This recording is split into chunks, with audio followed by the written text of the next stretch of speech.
Boreal Televisión presenta.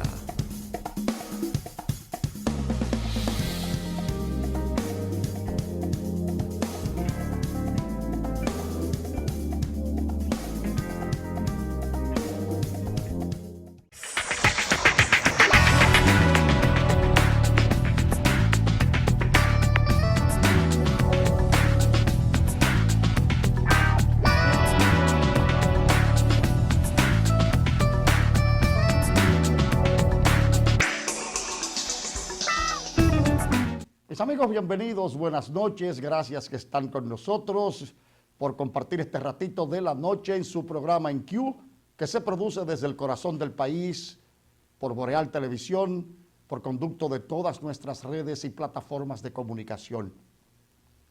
Gracias porque están con nosotros. Nuestro hermano Atahualpa ha tenido algunos inconvenientes, aún está en Santo Domingo a esta hora, que son las 9 de la noche, esperamos que retorne despacio, anda en diligencias propias del canal. Estoy esperando la llegada del viejito Cabral de la Torre y vamos a ver si puede compartir el resto del programa con nosotros. Pero de todas maneras, estos calores, señores, y el que hizo esta tarde, solo puede ser combatido con agua cascada, que es la calidad del agua embotellada, la garantía de la salud suya y la de su familia. Para sus pedidos, 576-2713 de agua cascada. Señores, estamos en la víspera de un aniversario más de la epopeya restauradora. Los despropósitos de un dominicano de origen sureño,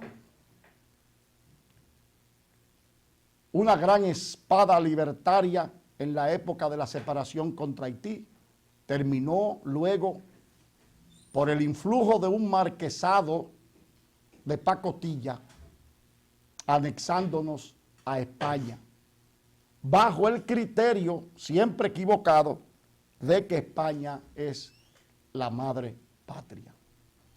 Siempre he tenido el criterio, y esto es muy personal, de que si España es la madre patria, nosotros somos unos hijos de puta. Discúlpenme la expresión. De todas maneras, loor a las espadas de Gaspar Polanco, de Gregorio Luperón, de Benito Monción, de Santiago Rodríguez, al apoyo retórico de Ulises Espaillat, Pedro Antonio Pimentel, aunque Benito Monción tenía uno que otro interés que la historia lo va a juzgar a su debido tiempo. Pero la resistencia mostrada por las tropas dominicanas contra las tropas españolas fue suficiente para que España decidiera, para no invertir más porque le estaba haciendo costosa la guerra y no tenían ya tanto interés en nuestro territorio. Nunca lo tuvieron desde que nos abandonaron a nuestra suerte, desde que se inició el denominado periodo de la España boba, de ingrata recordación. El país tenía una economía montaraz, vivíamos en aldeas, el dinero que circulaba de la metrópoli se hacía a través de un puerto mexicano por el ducado. Una cosa, señores, fuera de serie. España abandonó a sus colonias, incluyéndonos a nosotros de manera principal. Por eso España fue el último país de Europa que llegó al capitalismo, porque no tuvo la visión de imperio que tuvieron otras latitudes como los ingleses. Las buenas noches y la bienvenida al poeta Cabral y de la Torre, que ya está sentadito conmigo aquí. Ramón, buenas noches. Hablaba de la restauración. Buenas noches. Y decía que aparte del heroísmo y de la epopeya de los restauradores en las espadas libertarias encabezadas por Luperón, también hubo una especie de abandono de la lucha de España, porque le resultaba ser muy caro. Déjeme servirle un poquito de agua cascada, porque usted a esta edad y con este calor necesita hidratarse. Gracias, gracias. Mira, si ciertamente la guerra de restauración fue nuestro primer pinino antiimperialista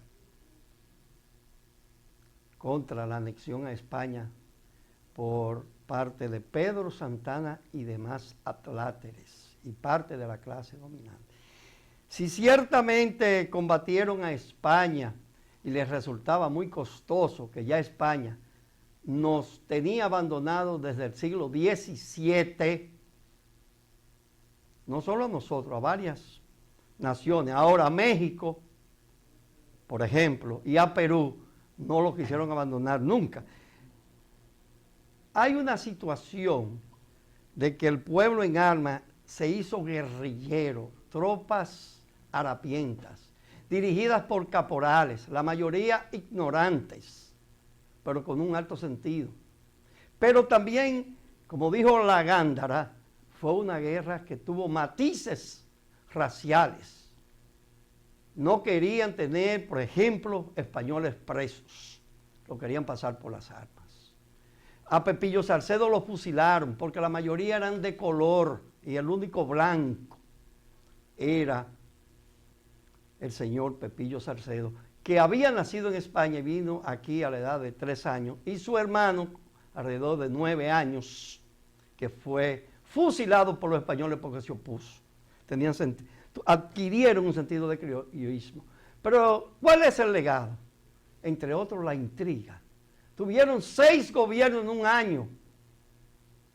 No pudimos concientizarnos del valor de la democracia, aunque reinaba un espíritu democrático. Una contradicción, sobre todo en Luperón.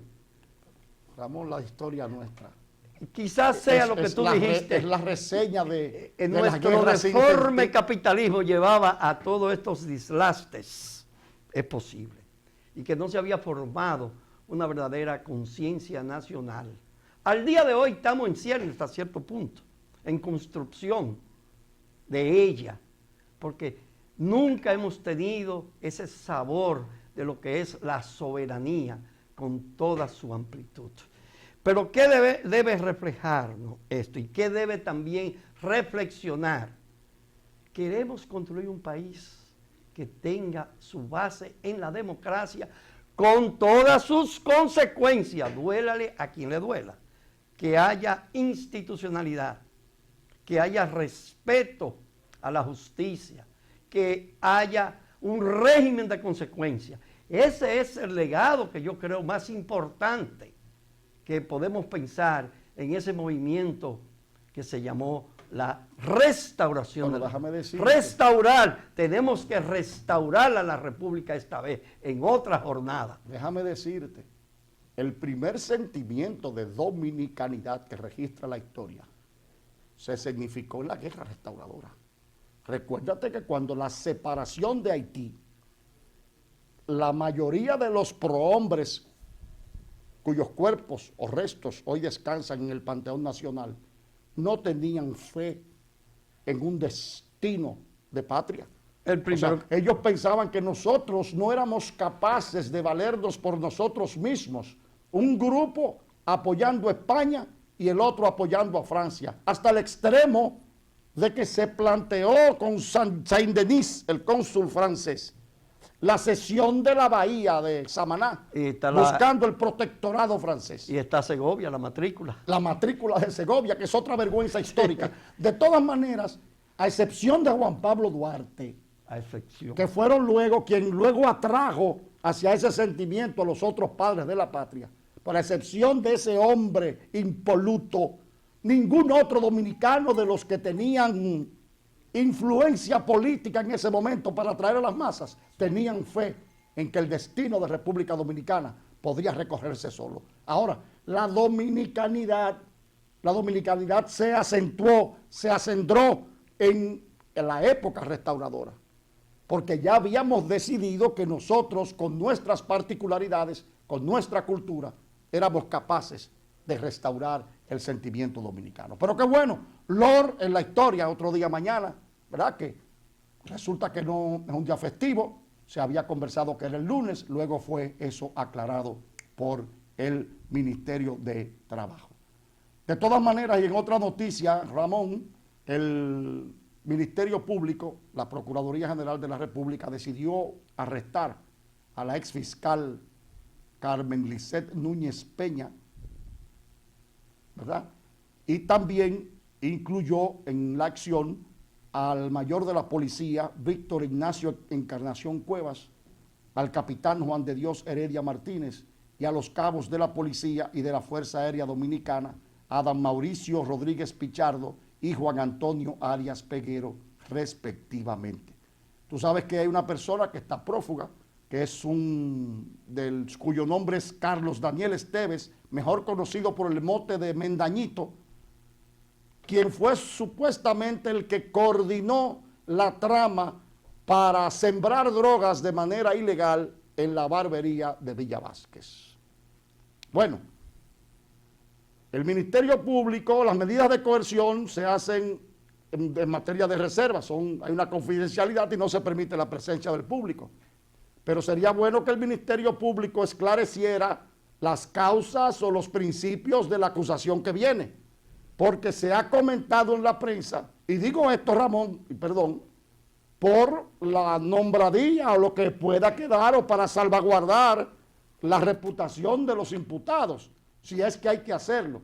Porque se habló de que en los allanamientos practicados en la residencia de la fiscal se había encontrado droga y armas de fuego y se había encontrado dinero. No sabemos hasta dónde se profundizó la investigación, pero de todas maneras el Ministerio Público ya manifestó que los detenidos van a ser sometidos a la solicitud de medida de coerción y que el Ministerio Público va a pedir 1 año de prisión preventiva. De los pocos casos que se someten, que no solo se le dan de baja, es este uno. Y qué bien que cada cual purgue sus errores y purgue sus violaciones a la ley. Eso es un principio. Vamos a ver cómo van a instrumentalizar el expediente y si son todos eso o hay más. Actuaron de motu propio.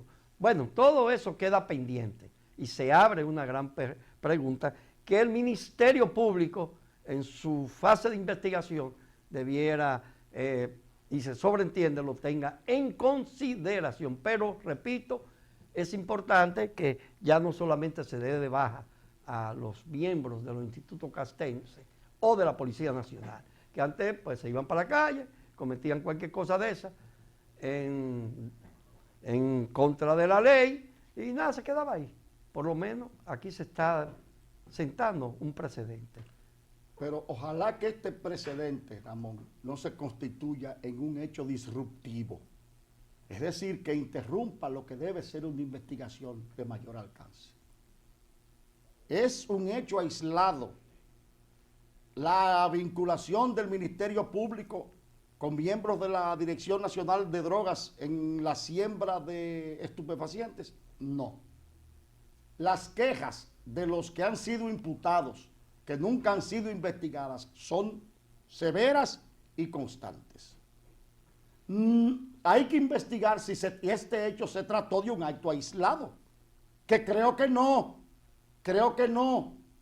porque aquí ha sido siempre puntualmente criticado el desempeño de la Dirección Nacional de Drogas.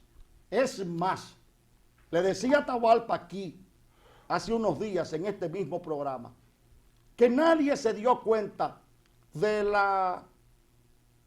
impacto de la noticia que resultó de la sustitución del general Matos, que estaba al frente de la DNCD, por el actual brigadier Alburquerque, quien en 2, 3, 4 semanas desmontó miles y miles de puntos de drogas.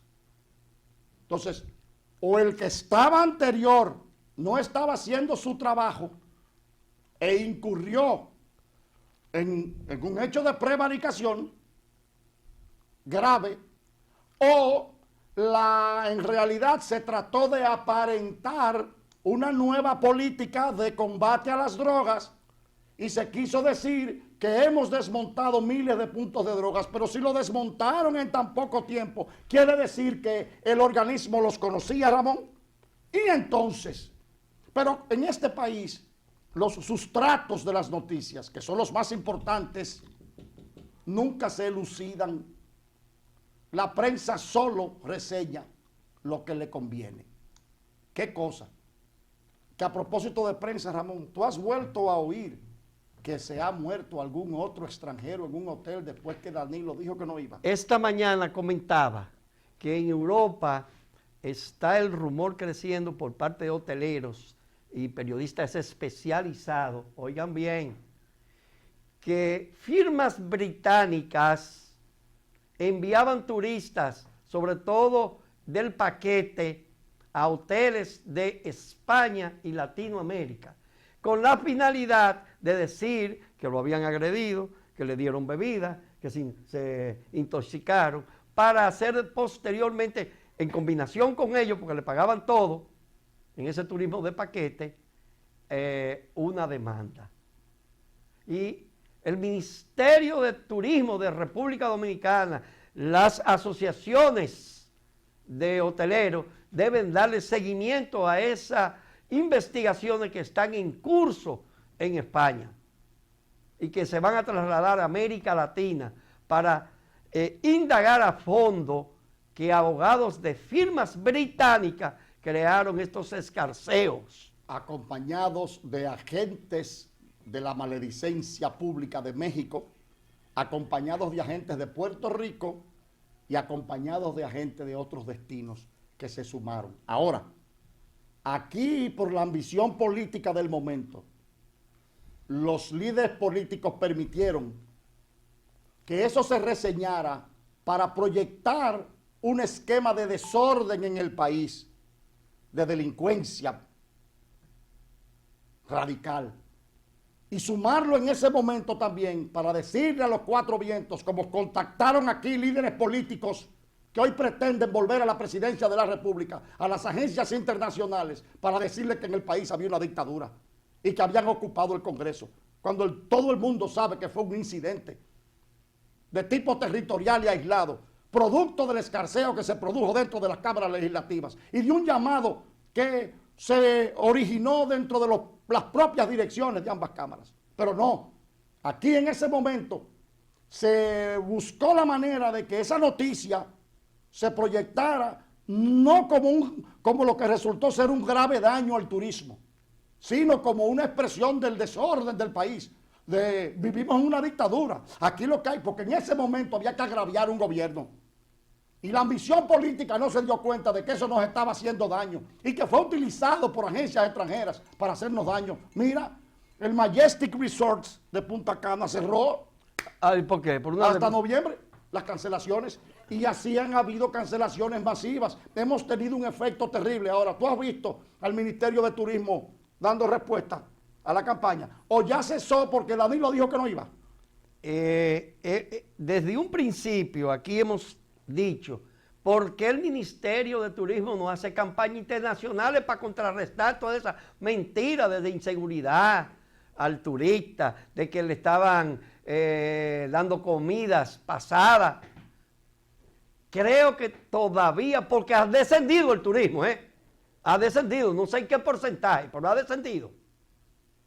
Y eso es peligroso. Claro. Ahora, si usted va a un país tropical, caliente, de gente alegre, y mezcla 74 bebidas, porque no era que estaban envenenando a nadie, y usted tiene un problema cardíaco, lo más probable es que usted se muera.